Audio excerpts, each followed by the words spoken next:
My first day at Morgan Stanley, the S&P 500 sat at 1100. So as I had my headset on, pounding cold calls, hearing the same lines over and over again, I'm out of the market, stocks are too risky, you can't trust corporate America anymore, and the Timeless Classic, my favorite, no, I'm all in real estate. That was the soundtrack of my entry into the business. And when you know it, here we are 2 decades later, and the S&P's about 4,500 points higher. And I'm hearing a new verse of the same song.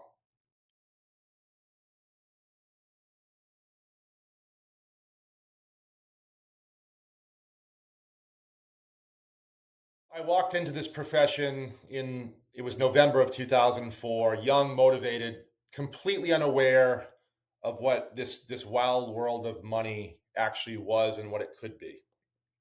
So just to set the scene, the ink was barely dry on the Sarbanes-Oxley Act. We were fresh off of these accounting scandals of Enron, WorldCom, Tyco. Trust in corporations at that time were circling the drain. And my first day at Morgan Stanley, the S&P 500 sat at 1100. So as I had my headset on, pounding cold calls, hearing the same lines over and over again, I'm out of the market, stocks are too risky, you can't trust corporate America anymore, and the Timeless Classic, my favorite, no, I'm all in real estate. That was the soundtrack of my entry into the business. And when you know it, here we are 2 decades later, and the S&P's about 4,500 points higher. And I'm hearing a new verse of the same song. Trump and his tariffs are going to take us back to the Stone Age or something similar. It's a different decade, but the same panic, right? Presidential elections, trade wars, actual wars, subprime mortgages, Greece, inflation, debt ceilings, you name it. These uncertainties are ever-present background noise in our profession. We literally just covered this, for those of you who have been in our recent Strategy U module, and yet it never fails. Even on days when there's nothing particularly dramatic going on in the world, CNBC will find a way to stir the pot.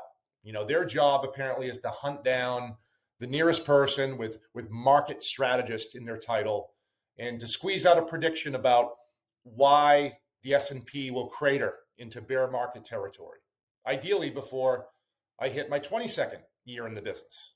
Because God forbid we go 24 hours without forecasting the end of the financial world. You know what? I kind of always say, who gives a shit?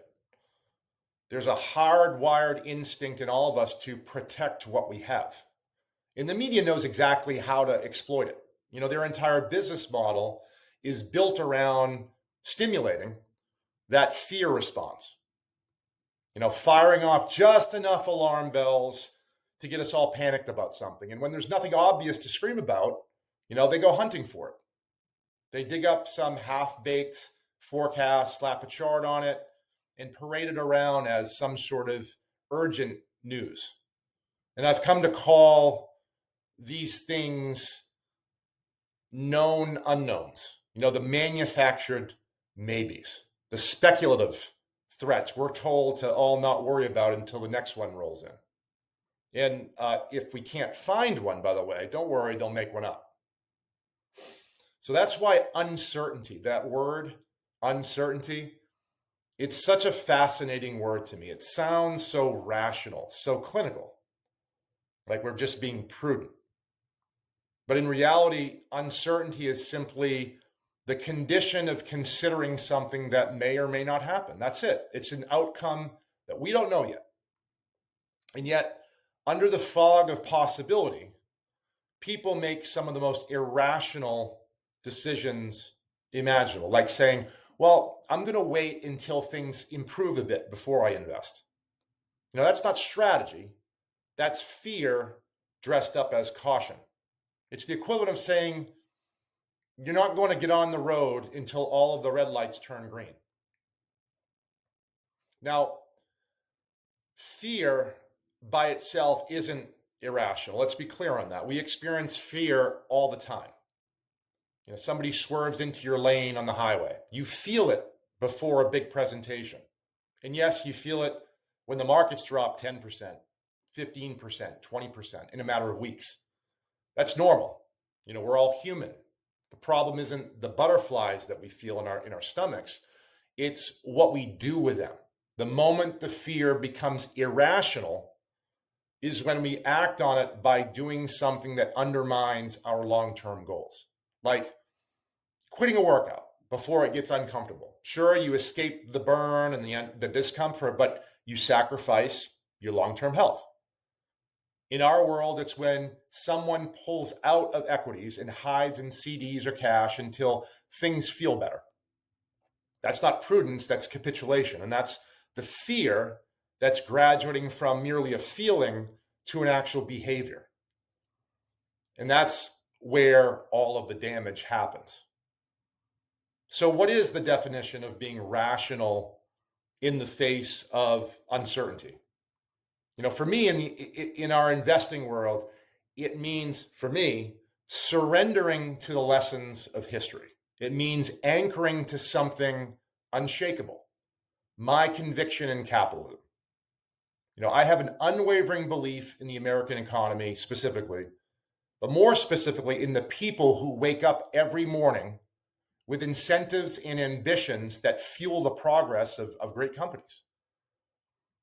Now, maybe that belief was shaped inside the batting cages where I spent days, months, years chasing progress without necessarily the daily affirmations that they were working. You show up, you grind, you don't get a gold star every day, but over time you realize you're actually getting better, tangibly, measurably better.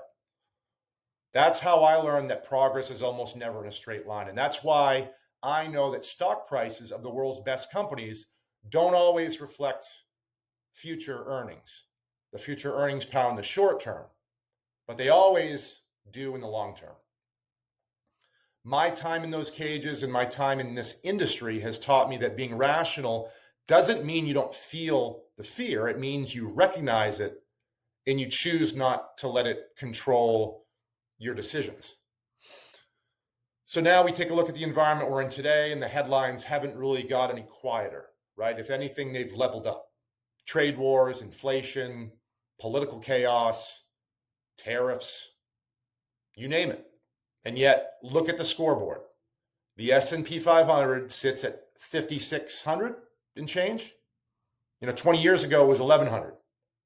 That's not magic, that's earnings, that's progress. That's the companies that we follow that are performing. Dividends in our utility strategy continue to rise, often outpacing the broader index. And when you step back and take it all in, you kind of see a pattern. Equity values relentlessly, consistently, audaciously respond and eventually to where they are.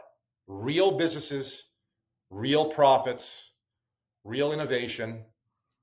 But I'm not here to downplay the uncertainties. I know I'll be dealing with them for the rest of my life, but I also have to remind myself it's those uncertainties, the friction, the debate, the volatility. That's what creates the upside. That's what makes investing work. Or better yet, the greatest comeback in the story of sports, the Red Sox versus the Yankees in 2004, down 0-3, no shot. And yet they didn't bow to the fear. They didn't flinch. They just kept swinging the bat. And that resilience, it changed the franchise forever. Changed kind of sports and how we look at sports forever. Hadn't happened before. Now, I want to be clear. I'm not trying to sound naive. I know that in the moment, being down 0-3 versus the Yankees didn't feel like an opportunity, right? It felt like doom. I can still remember watching A-Rod launch that grand slam, Game 3 at Fenway, an absolute moonshot that might still be orbiting somewhere near Medfield, Massachusetts. It wasn't just a home run. It felt like it took the air out of our hopes, and maybe with entirely the Red Sox nation itself, that pit in your stomach, what have we done here type of feeling, the volatility that we feel in the real world. We experienced it firsthand. I did early in my career when we, started down the worst decline since the Great Depression. From its peak, the S&P dropped 57% in 2007 until early 2009. And that wasn't just a paper statistic. It was an actual punch in the gut every day for almost felt like 2 years. And just like the Sox, though, the market didn't stay down. It came back. not all at once, and not with a whole lot of people shouting positives as if the recovery had a chance. That just wasn't the environment. All I can say is, thank God I had David Malik. Thank God I had Dancing with the Analysts under my belt already. Thank God I had some life experiences that actually helped me act rationally in a moment when everything around me was everything but. Trying to grow a business during that time, it felt like running uphill toward a peak that you couldn't even see. And some days you kind of started to think, hey, does it even exist? That maybe you were just sprinting towards nothing. And I've come to understand that most people don't get that kind of experience or perspective. Or if they do, they don't have anyone in their life to help them connect the dots necessarily. All they might have is an investment statement that shows that their account balance is down 30% on any given quarter. And then the 24/7 media machine reinforcing the idea that they'd have to be out of their minds to still have money in the market.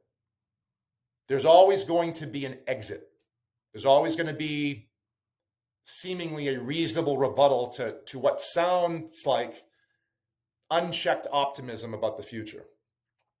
It will always be dressed up in some sort of timely threat, the deficit, the debt ceiling, the next presidential election, a new geopolitical crisis. But as John Templeton said, and many others afterwards, we've repeated it here plenty during our talks, the four most dangerous words in investing are, this time is different. Now, maybe the next time I hear it, instead of reflexively saying, well, no, it's not, and giving some sort of evidence on why it's not, I'll just try a different response. Maybe it is. Because I've learned something else along the way. There are no facts about the future. That I'm convinced of.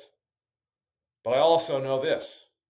It's not the first time I've heard those words. In fact, since I started back in November of 2004, I've heard some variation of this time it's different from almost every single investor I've ever met. And to this date, the Red Sox, so to speak, have always won that series. Have a great week, everybody. Thank you for listening.